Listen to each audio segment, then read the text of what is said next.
Good morning students. Today we will start BCom part second EAFM paper first. अपना जो topic है वो fund flow statement का है और फंड फ्लो स्टेटमेंट की जो अकाउंटिंग ट्रीटमेंट क्या है वो हमने स्टार्ट कर रखी है। कहने का मतलब फंड फ्लो स्टेटमेंट है, उस चैप्टर में अकाउंट कैसे स्टार्ट करने हैं, स्टेटमेंट कैसे क्रिएट करने हैं, उसकी पूरे चैप्टर की थीम हम स्टार्ट कर रहे हैं। ठीक है, उसमें हमने फर्स्ट पॉइंट कंप्लीट किया था, वो था statement of change in working capital. ये पॉइंट हमने कंप्लीट किया था, statement of change in working capital. और देखिए फंड फ्लो स्टेटमेंट हम जब क्रिएट करते हैं तो उसके लिए मैंने आपको लास्ट क्लास में बताया था कि 4 पॉइंट कंप्लीट करने हैं।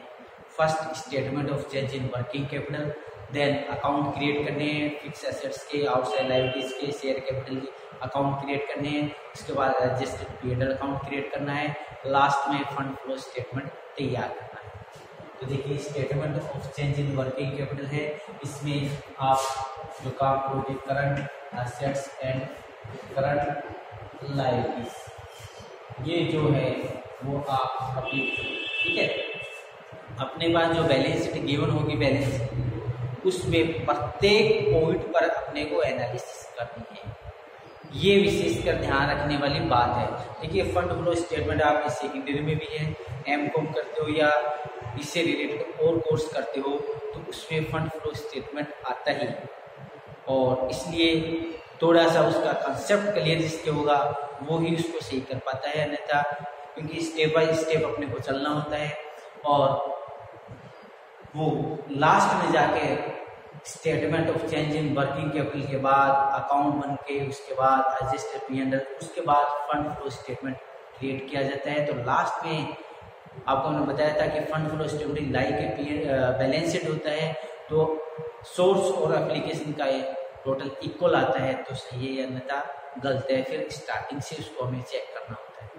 इसलिए अपने जो कंसेप्ट है वो पहले से ही क्लियर हो कि भाई इस प्रकार से किया जाएगा, तो उसमें किसी प्रकार की फिर प्रॉब्लम नहीं रहती। फर्स्ट पॉइंट है इसमें करंट एसेट करंट लायबिलिटीज। मैं ये बता रहा था कि आपके पास जो 2 ईयर की बैलेंस शीट है, उस बैलेंस शीट में प्रत्येक पॉइंट पर आपको एनालिसिस करके फंड फ्लो स्टेटमेंट में या किसी भी पॉइंट पर उसको लिखना है। ठीक है, तो किस प्रकार से एनालिसिस, तो उसे बैलेंस शीट में आप 2 एनालिसिस तो कर चुके होंगे, करंट एसेट और करंट लायबिलिटीज। ठीक है, किसी भी पॉइंट में वो यूज किए जाएंगे, ये अपने को ध्यान रखना है कि बैलेंस शीट के जो आइटम है वो आपको कहीं ना कहीं यूज करने हैं। ऐसा कोई भी पॉइंट नहीं रहेगा जिसका आपने यूज नहीं किया है। जैसे दोनों अमाउंट इक्वल है तो काम में नहीं आएंगे, बट आपको प्रत्येक पॉइंट पर एनालिसिस करनी है कि भाई इसका यूज कहाँ किया जाएगा। इसका जिस बच्चों को ये पता होगा कि ये बैलेंस शीट है, इस बैलेंस शीट में ये आइटम इस पॉइंट पर लिखे जाते हैं, ये आइटम इसमें, तो आपको फर्स्ट मैंने क्लियर कर दिया है कि जो बैलेंस शीट है उसमें करंट एसेट और करंट लायबिलिटीज फर्स्ट पॉइंट में आते हैं चेंज इन वर्किंग कैपिटल में। ठीक है, ये बात हम कर चुके थे लास्ट क्लास में। सेकंड अपना जो पॉइंट है वो है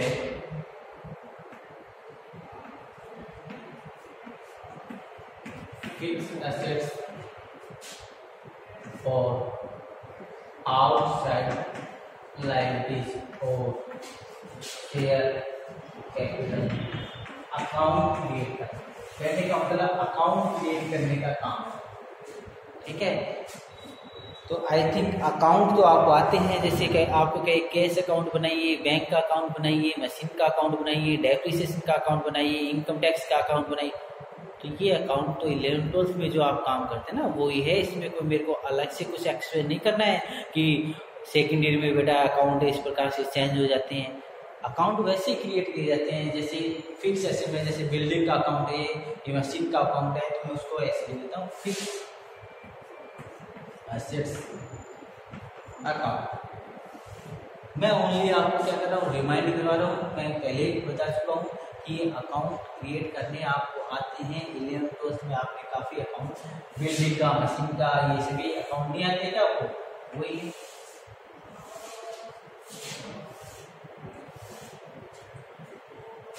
फिक्स एसेट्स। ठीक है, अब आपको वही सब बिल्डिंग का बता दीजिए, मशीन का बता दीजिए, बेटा ये फिक्स एसेट्स का मतलब जो भी फिक्स एसेट उसका।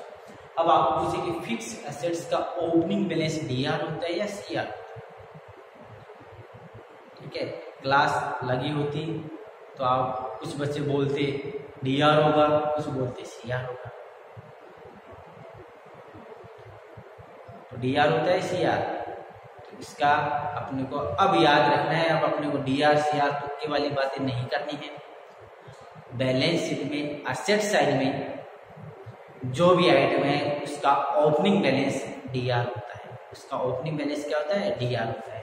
तो यहाँ लिखना है बैलेंस पीडी।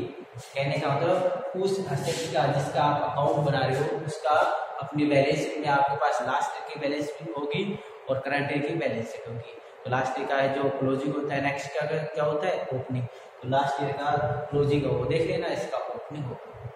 ठीक है, क्लोजिंग यहाँ लिख लेता हूँ, लास्ट में आते ना ये आइटम, क्योंकि ओपनिंग फर्स्ट आप लिखते हो तो क्लोजिंग क्या लिखना चाहिए? लास्ट में लिखना चाहिए। इसलिए यहाँ और ट्रांजेक्शन आ जाएंगे, लास्ट में लिख देते हैं by balance sheet. Clear? Opening balance से आपको लिखनी है, ओपनिंग लिख दिया है, क्लोजिंग लिख दिया है, कोई कैलकुलेशन नहीं करनी है। आपके पास 2 ईयर की बैलेंस शीट होगी, उसको देख के आप लिख देना। क्लियर? इसके बाद यहाँ लिखते हैं टू बैंक।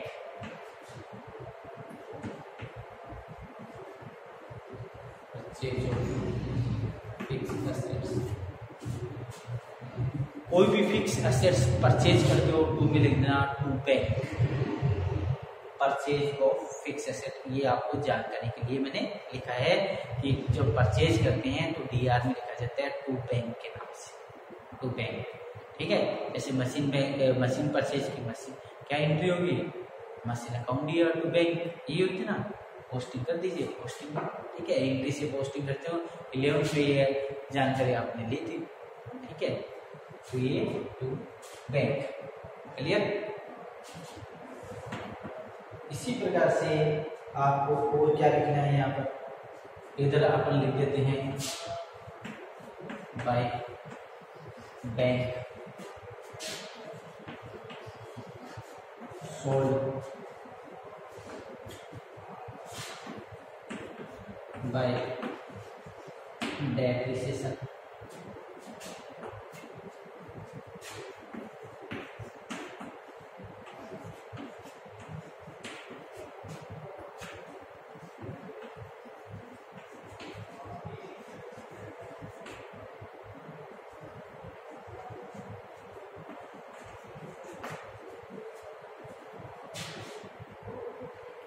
समझ में आया आपके? बाय बैंक फिक्स एसेट्स को आप सोल्ड करते हो, सीआर में लिखना है बाय बैंक के नाम से। बाय डेप्रिसिएशन, उसका डेप्रिसिएशन है वो लिख दीजिए।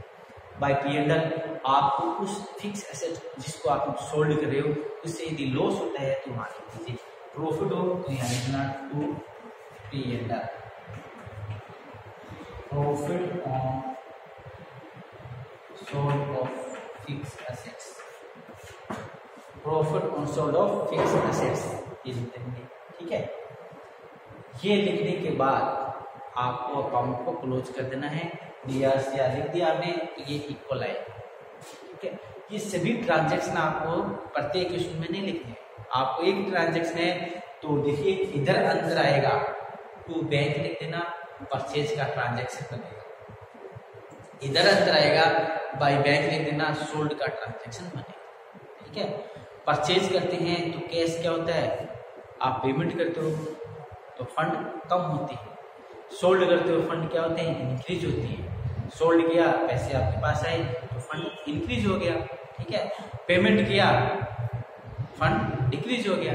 तो ये सोल्ड और ये इसलिए लिखे हैं क्योंकि ये ट्रांजैक्शन आपको फंड फ्लो स्टेटमेंट में लिखनी है, जिससे आपको याद रहे ये प्राइमरी कैलकुलेशन चल रही है। जब भी हम फंड फ्लो स्टेटमेंट क्रिएट करेंगे तो यहाँ से ही उनको देखिए, मैं ये नहीं कहता कि लेजर पोस्टिंग का स्टेटमेंट फंड फ्लो स्टेटमेंट में करना, क्योंकि वो कोई अकाउंट नहीं है जो आप लेजर पोस्टिंग करोगे। आपको ये ध्यान रखना है फंड इंक्रीज हो रहा है या डिक्रीज हो रहा है। जैसे आप सोल्ड करोगे फंड इंक्रीज होगा, सोर्स में लिख देना। परचेज करोगे फंड डिक्रीज होगा, एप्लीकेशन में लिख देना। ऐसे अपने को ध्यान रखना है। और ये फिक्स एसेट का अकाउंट डीआर में अंतर आता है, टू बैंक लिखना है। और टू बैंक का मतलब है परचेज किया है, ये भी आपने किया है और न्यू परचेज किया होगा। इधर अंतर आता है, बाई बैंक लिखना है, इसका मतलब सोल्ड किया। आपको भी ये सोल्ड, ये भी सोल्ड है, और भी कोई मशीन आपने सोल्ड की होगी। समझ में आ गया ना।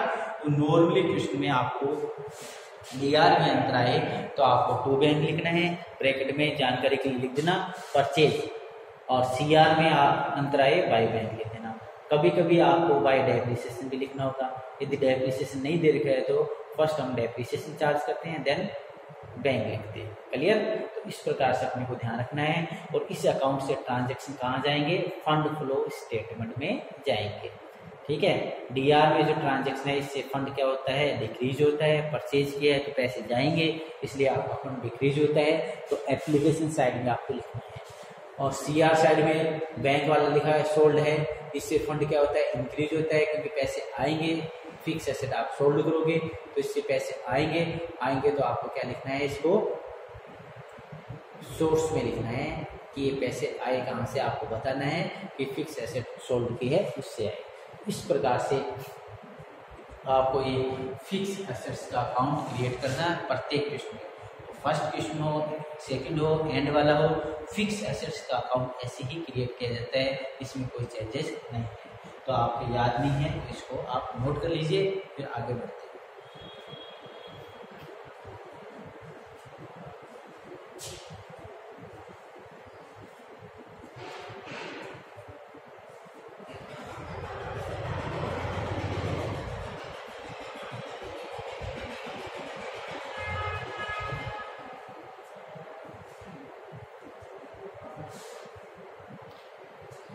अब देखिए इसके साथ ही कुछ छोटे अकाउंट और क्रिएट किए जाते हैं, क्या आपने नोट कर लिया होगा।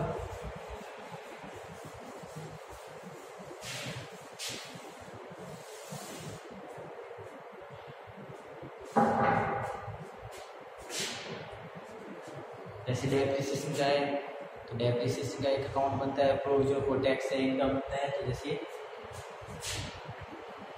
Provision for depreciation on fixed assets account।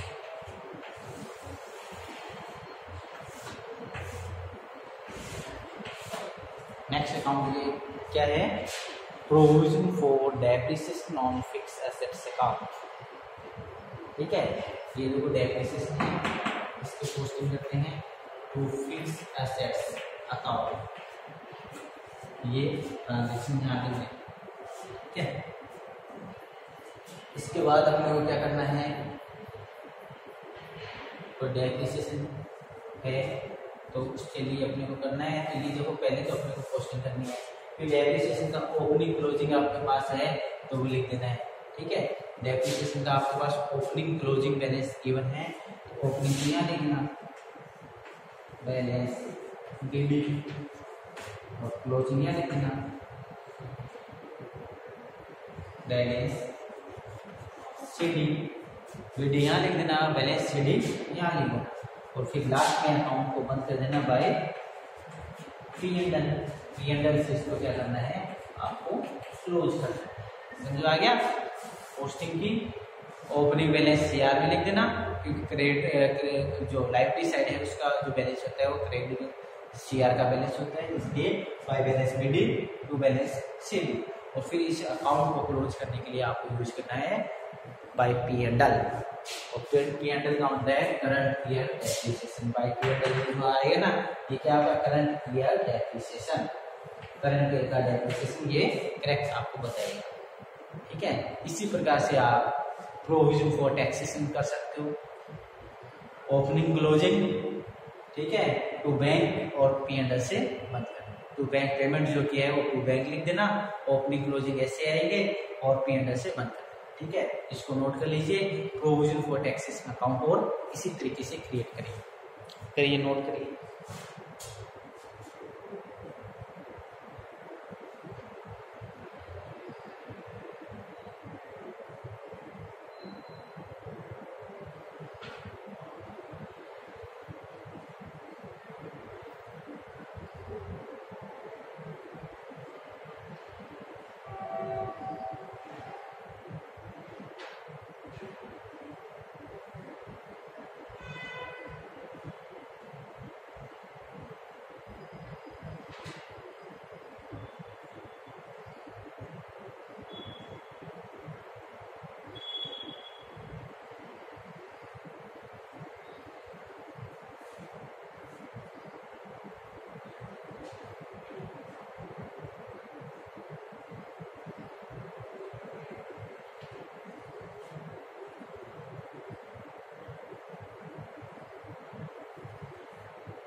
ये करने के बाद तो ये जो छोटे छोटे जो अकाउंट है वो आपको क्रिएट करने हैं, जैसे बिल्डिंग का हो गया, मशीन का हो गया, डेप्रिसिएशन का हो गया, टैक्सेशन का हो गया।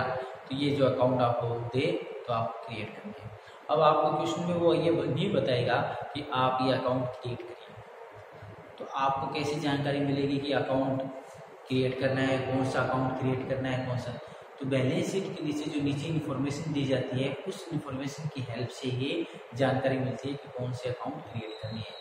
तो नीचे जो इन्फॉर्मेशन है कि बिल्डिंग सोल्ड की है, परचेज की है, तो आप समझना कि बिल्डिंग का अकाउंट क्रिएट करना है। आपको कि इनकम टैक्स का पेमेंट क्या है, डेप्रिसिएशन इतना चार्ज किया है, तो फिर उसके अकाउंट क्रिएट करने होते हैं। शेयर कैपिटल में मशीन इतनी परचेज की थी, तो आप समझ जाना कि शेयर कैपिटल का भी अकाउंट क्रिएट करना है। तो इस प्रकार से जो बैलेंस शीट है, उस बैलेंस शीट के नीचे जो ट्रांजेक्शन है उसको ध्यान में रखकर ही अकाउंट क्रिएट करने हैं। ये ध्यान रखने वाली बातें है। और लास्ट जो अपना अकाउंट है वो बता देते हैं आप।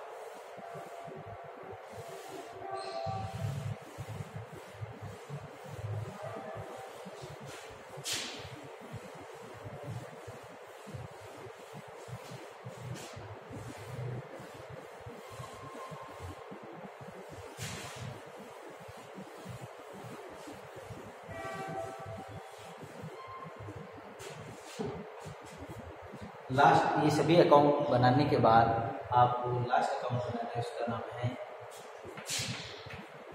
Registered P&L account.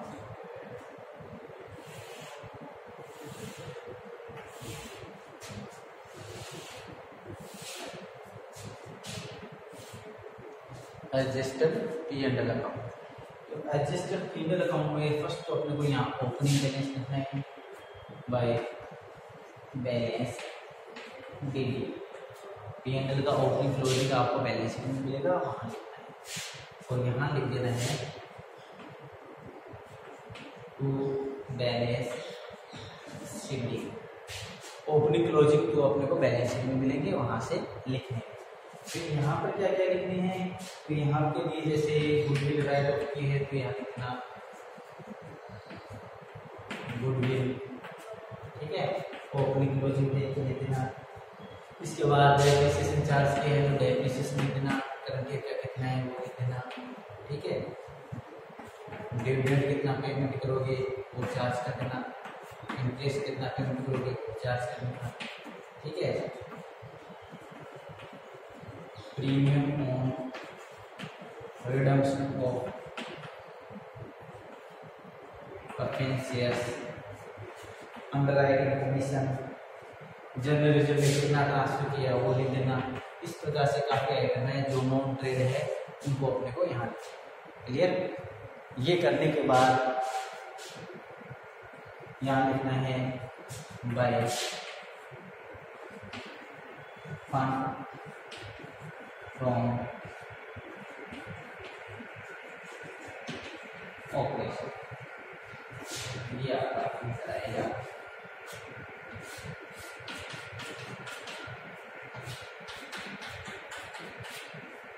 ठीक है, इस प्रकार से ये अंतर आएगा। तो गुडविल, डेप्रिसिएशन, डिविडेंड, इंटरेस्ट है, रिडम्पशन ऑफ डिवेंचर है, अंडरराइटिंग कमीशन है, जनरल रिजर्व है, बैलेंस सीडी है, बैलेंस उधर बैलेंस बीडी है, और लास्ट में अंतर आता है बाय फंड फ्रॉम ऑपरेशन।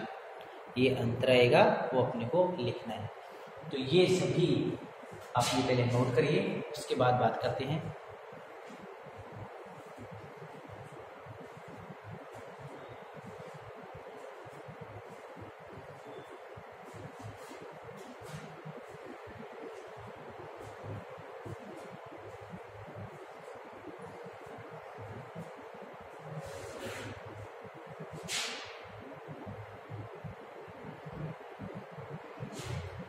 तो ये सभी हमने जो लिखे वो सभी प्राइमरी कैलकुलेशन है, और प्राइमरी कैलकुलेशन कंप्लीट होने के बाद स्टूडेंट अपने को क्या करना है, ये प्राइमरी कैलकुलेशन कंप्लीट है, अब अपने को फंड फ्लो स्टेटमेंट क्रिएट करना है। ठीक है, तो मेन तो अपनी ये प्राइमरी कैलकुलेशन है। अब फंड फ्लो स्टेटमेंट में ज़्यादा टाइम नहीं लगता है, कि इनमें जो कैलकुलेशन की है वो वैल्यू पुट की जाती है। अब फंड फ्लो स्टेटमेंट है कैसे क्रिएट किया जाता है वो लास्ट क्लास में करेंगे, और न्यूमेरिक क्वेश्चन भी स्टार्ट करेंगे। कहने का मतलब प्रैक्टिकल क्वेश्चन लास्ट क्लास में नेक्स्ट क्लास में स्टार्ट करेंगे। अभी तक जो हमने क्लासें की है वो इस चैप्टर की थी।